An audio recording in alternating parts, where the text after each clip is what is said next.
প্রিয় দর্শক, আল্লাহর রাসূল সাল্লাল্লাহু আলাইহি ওয়াসাল্লাম একদিন অনেকগুলো কবর দেখলে খুশি হলেন। শেষমেশ একটা কবরের সামনে গেলে উনার চেহারা মুবারকে ঘাম দেখা দিল। তিনি অস্থির হয়ে পড়লেন।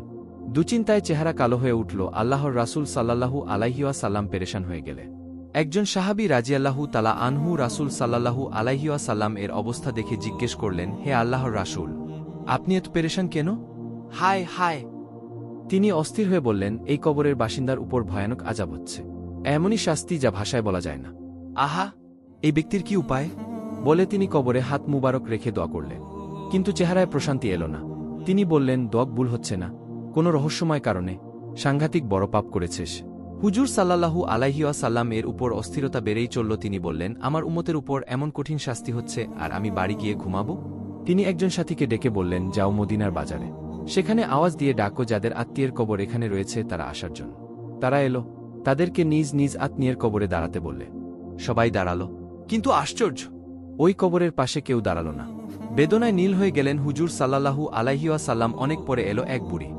ধীর পায়ে লাঠিতে ভর দিয়ে সেই বুড়ি দাঁড়ালেন সেই কবরের পাশে। হুজুরে পাক সাল্লাল্লাহু আলাইহি ওয়াসাল্লাম স্বস্তির নিঃশ্বাস ফেললেন। তারপর বৃদ্ধাকে জিজ্ঞেস করলেন, এটা কার কবর? আমার ছেলের। বৃদ্ধা বললেন, আপনার ছেলের কবরে ভয়ানক শাস্তি হচ্ছে। ইয়া রাসূলুল্লাহ সাল্লাল্লাহু আলাইহি ওয়াসাল্লাম, এটা কি সত্যি? রাসূল সাল্লাল্লাহু আলাইহি ওয়াসাল্লাম বললেন, সত্যি। শুনে বুড়ি বলে, আমি খুব খুশি হলাম। আল্লাহ মাফ করুন, আপনি কি বলছেন মা? সে আপনার সন্তান। শুনুন তাহলে, হে আল্লাহর রাসূল সাল্লাল্লাহু আলাইহি ওয়াসাল্লাম, এই বাচ্চা যখন আমার পেটে তখন তার বাবা মারা যায়। সে পৃথিবীর মুখ দেখল, তার কেউ ছিল না। আমি নিদারুণ কষ্ট করে তাকে বড় করে তুললাম। তিলতিল করে সে বিয়ে করল, স্ত্রীকে পেয়ে সে ভুলে গেল আমাকে। একদিন তার ভালোবাসার বউ কানে কানে কি যেন বলল। ছেলের আগে অধীর হয়ে মারতে শুরু করল আমাকে। ক্ষত বিক্ষত হয়ে গেলাম, আমি জ্ঞান হারালাম। হুঁশ ফিরলে আমি প্রার্থনা করলাম আল্লাহর দরবারে। দুহাত তুলে বললাম, হে আল্লাহ, তাকে কবরে শাস্তি দাও অনন্তকাল ধরে। দুনিয়াতে দিও না, চোখের সামনে ছেলের কষ্ট সহ্য করতে পারবো না। হে আল্লাহর রাসূল, আমি এখন এজন্য খুশি যে আমার দোয়া কবুল হয়েছে।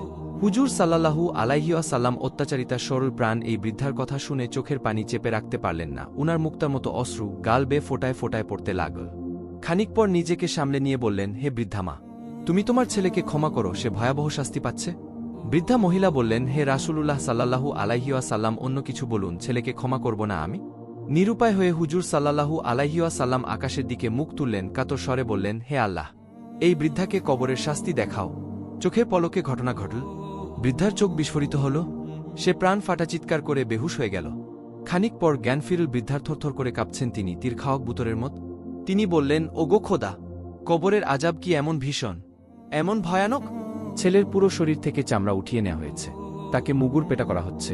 হে আল্লাহর রাসূল, আমি তাকে ক্ষমা করলাম, আপনি দোয়া করুন, সে যেন মুক্তি পায়। হুজুর সাল্লাল্লাহু আলাইহি ওয়াসাল্লাম হাত উঠালেন, দোয়া শেষ। উনার চেহারা উজ্জ্বল।